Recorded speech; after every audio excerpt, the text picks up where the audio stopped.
Pria berprofesi sebagai tukang beca di Surabaya, Jawa Timur bikin heboh setelah berhasil membobol dana nasabah Bank BCA.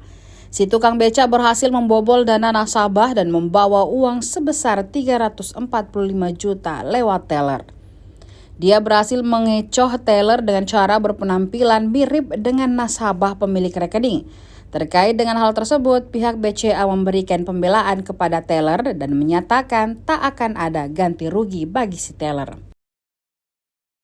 Presiden Direktur BCA Cahya Setiamaja menyatakan bahwa dalam kasus ini merupakan kesalahan dari nasabah sendiri. Nasabah yang bersangkutan dinilai lalai dalam menjaga data pribadi sehingga pelaku mengetahui PIN e-banking hingga jumlah saldo dalam tabungan.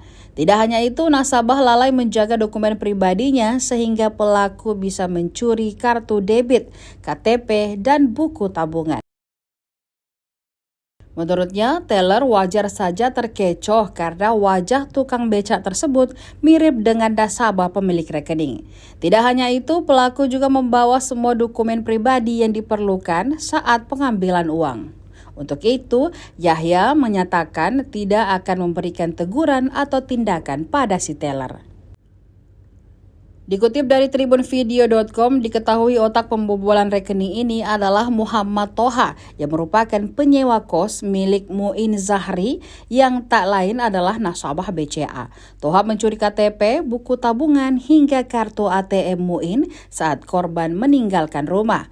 Bahkan Toha juga mengetahui PIN ATM milik Muin. Setelah itu Toha mencari orang yang memiliki postur dan wajah yang mirip dengan Muin, lantas bertemu dengan tukang beca bernama Setu. Keduanya tidak saling kenal. Setelah dijelaskan, Setu setuju dan melakukan pembobolan saat salat Jumat.